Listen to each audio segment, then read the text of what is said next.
and Rivera.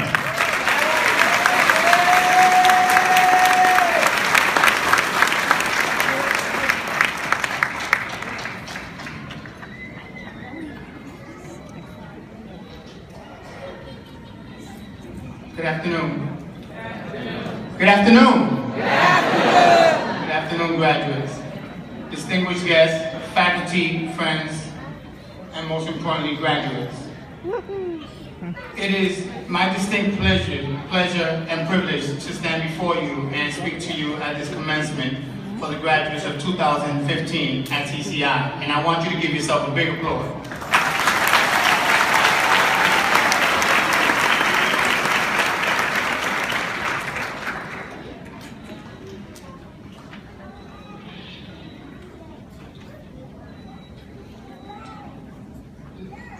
As you all can see that I'm very tall, right? So I don't have to worry about the mic, right? I want to first thank the God of my Creator for giving me an opportunity to come here and share with you. I want to extend my love and condolences to the families of those who were lost in Charleston, South Carolina.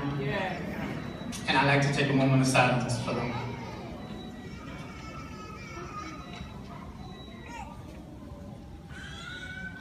You know, I came prepared with this wonderful speech that I put together and had some of my grant writers read over it and kind of polish it up and make sure that it was perfect for this speech and for this commencement. But on my way over here, I thought about some of the trials and tribulations that I've been through in the last 25 years, and looking out at this audience, I know that some of you have gone through some of these same challenges.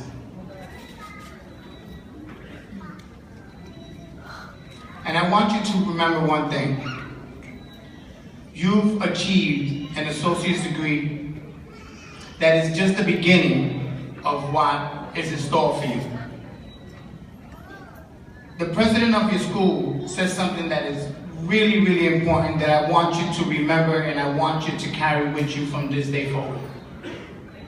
You have obtained education, you've obtained knowledge, and no one or nothing can ever take this away from you. No one or nothing can rob you of this. It takes a lot of hard work, and I know that as an adult, going back to school, it was very challenging for me. It was very challenging for me because I had a family, I had 2 children. And one of the things that I said that I wasn't going to do, can I take the microphone? Okay.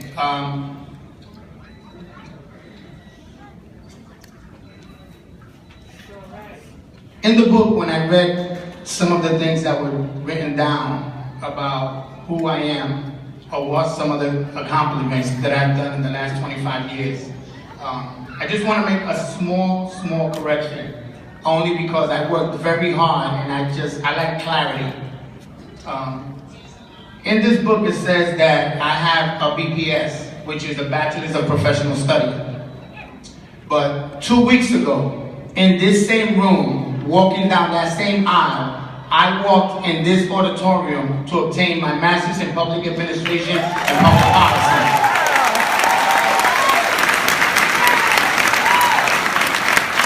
At Metropolitan College of New York. I'm going to give you a very short history, which will probably be the last time that I will mention this, because who I was 25 years ago is not who I am today. But I want to give you a small synopsis of who I was so that you can know what it takes to get to where you're going to go. 25 years ago, when I walked out of a prison called Riverview Correctional Facility, I had an 8th grade education and I had a 3rd grade reading level. When I was released February 22nd, 1990, I was illiterate, I was formerly homeless, I was a former substance abuser, I was formerly incarcerated, and I was one of those statistics that society said was not going to make it. So today, I stand before you with 3 degrees, a scholarship from Columbia University,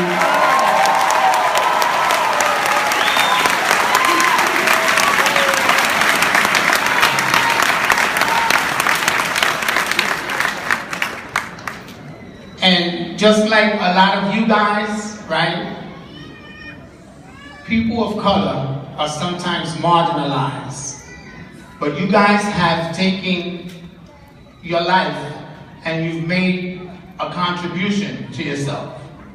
But I want to tell you that now with that contribution that you've made to yourself comes with some responsibility. Because now you guys have made a decision to become an agent of change.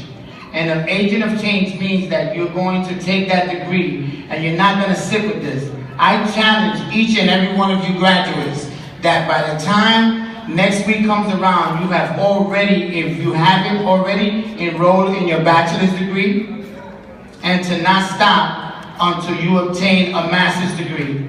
Let me tell you about this master's degree, because it's about money. If you look at the rate of what a high school student makes, right? A high school student makes a little bit over poverty. Pretty soon, some of y'all are gonna get a little letter from student loan that says that you own a certain amount.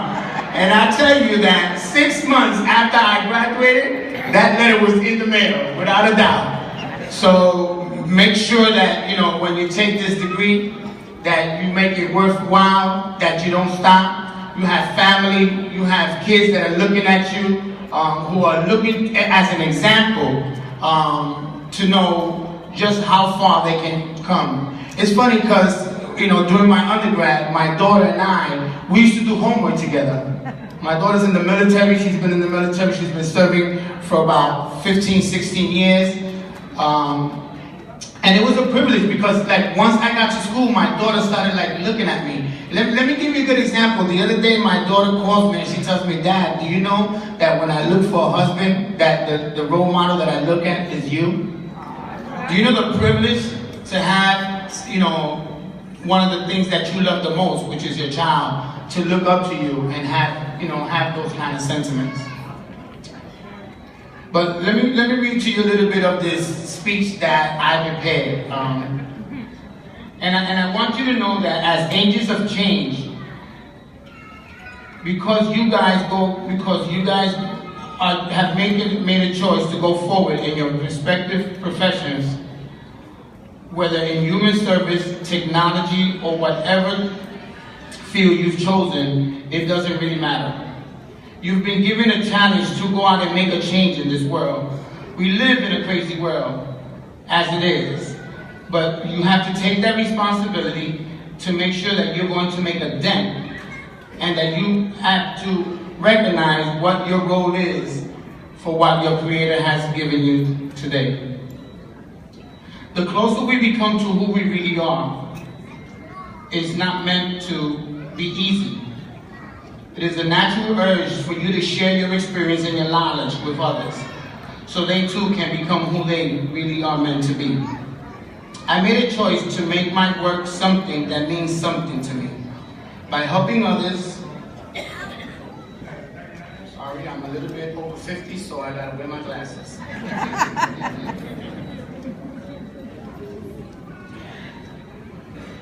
I made a choice to make my work something that means something to me.